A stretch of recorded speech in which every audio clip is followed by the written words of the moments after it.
Google CEO Sundar Pichai just had to answer some tough questions from The Verge on a recent Decoder podcast. So this is a really great interview that we're going to cover in kind of our third topic today and weave a couple things in here. But it was an interview that totaled about 39 minutes. And in it, The Verge's editor-in-chief, Nilay Patel, asked Pichai about kind of some uncomfortable topics. Like, it was a very civil interview and like everyone, had some informative things to say, but he was kind of pushing him a bit on AI's impact on search traffic and the company's move to include AI overviews in results. And at one point, Patel even handed Sundar his phone and was like asking him how valuable he found some of these AI overviews and was kind of pressing him on that. And that really stood out to me during this interview because, again, while it was totally civil, it's not like at all like, targeting anyone. His line of questioning did kind of show like this frustration and uncertainty that it sounds like marketers and businesses are starting to have about how AI is going to disrupt traffic from search and the value of actually creating content that appears in search results. And we kind of got a little more anecdotal evidence about that because AI overviews have only been live for like 10 days since Google I/O, and people are already very unhappy with them. Just this morning, Barry Schwartz published on Search Engine Roundtable a running directory of embarrassing AI overviews that are kind of funny to look at, but in aggregate paint a picture that this feature is getting some facts very, very wrong. And there was one screenshot that actually went viral where AI overviews said someone should add glue to their pizza sauce because it would prevent the cheese from slipping off their pizza. So, Paul, we're going to break this into kind of two pieces. First, kind of what questions or answers in this interview jumped out to you the most? I would definitely say if this is like this organic traffic impact and the AI overviews is an interesting component of the story to you, go listen to the full podcast. He did do a phenomenal job of asking very difficult questions. And so I'll read real quick like what I'd put on LinkedIn. But it's the lead in to the podcast. This is like on the podcast page. And so what I said was, we still don't have clear answers, but Patel of Decoder podcast does ask Sundar the questions that are on his mind. So here's what the podcast page says. If AI chatbots and AI-powered search results do a good job of just delivering people answers to their questions, why would anyone go to the website? And if we all stop going to websites, what's the incentive to put new content on the web? And what's going to stop shady content farms from flooding the web with AI-generated spam to try and game these systems? And if the incentives to make good content on the web go down, and the incentives to flood the web with AI spam go up, what are all these bots going to summarize when people ask them questions? AI is a big idea. It's going to cause some big problems. And so my take was like, Sundar gave answers, like gave strong points of view, at times not irritated, but like he was defensive, like, but a lot of the answers kind of came down to disruption is messy. It upsets people and it upsets things, ways of doing things, but we're committed to seeing this through.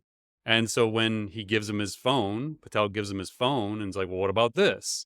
Or what about this example of someone's traffic going to zero because of your changes? All he says is, I can't get into individual cases. In the aggregate, what we are doing, we believe is the right path, basically. So there aren't a lot of answers still, but to your point, like the AI overviews, I'm actually going to be shocked if they don't turn it off in the next week.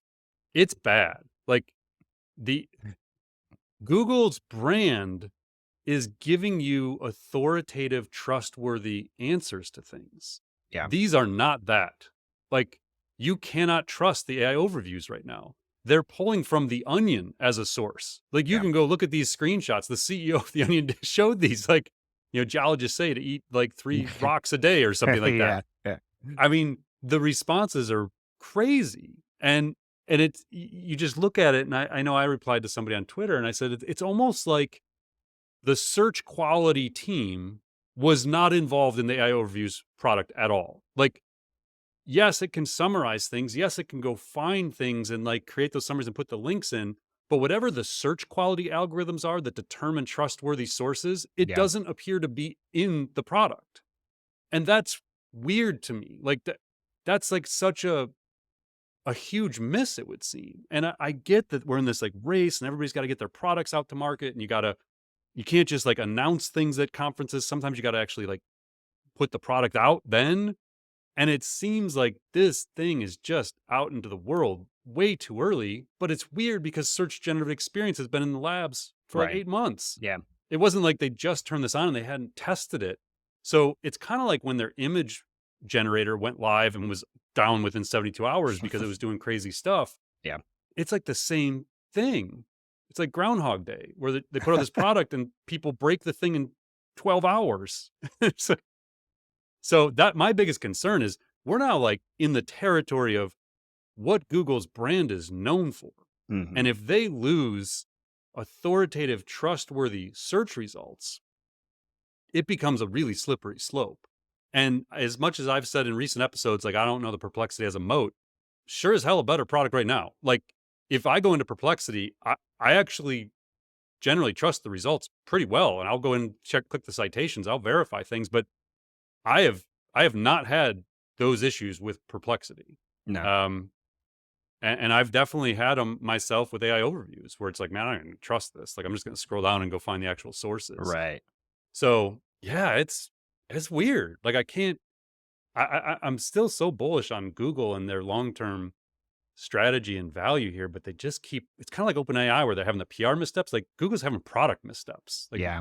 everybody's moving too fast, and no one's like getting it. Who's getting it right? Like now that I'm saying Yeah. this out, That's like a good who's getting question. this right now? Like Yeah. Perplexity is like that's the one thing I'll give them credit for. Like product works. Like it's good product. Google should go buy them like tomorrow and just They might whatever they're have to. doing, just build it into AI overviews.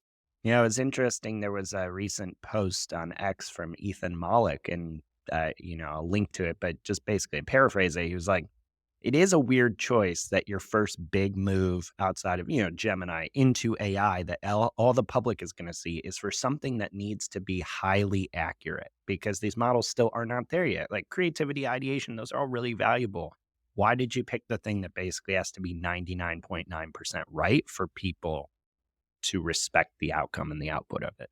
And to not hurt your brand, Exactly. like what you're Yeah. known for. I agree. And that's the same That's argument for not like racing to do this in customer service. It's right. you can't get that wrong. Like it's almost like you need like a 2x2 where it's like the importance of trust Yeah. and then the ability of the AI. Yeah. And if trust needs to be high, don't do it. Like don't just go from 0 to 100 and like put the thing out there if you're going to erode trust so quickly.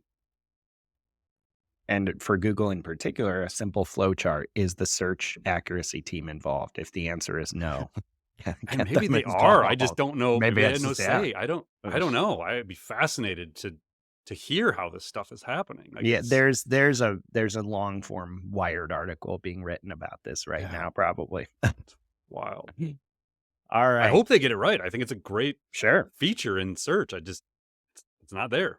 Yeah, and Gemini itself is so impressive in all these other Yeah. contexts that it's really like baffling.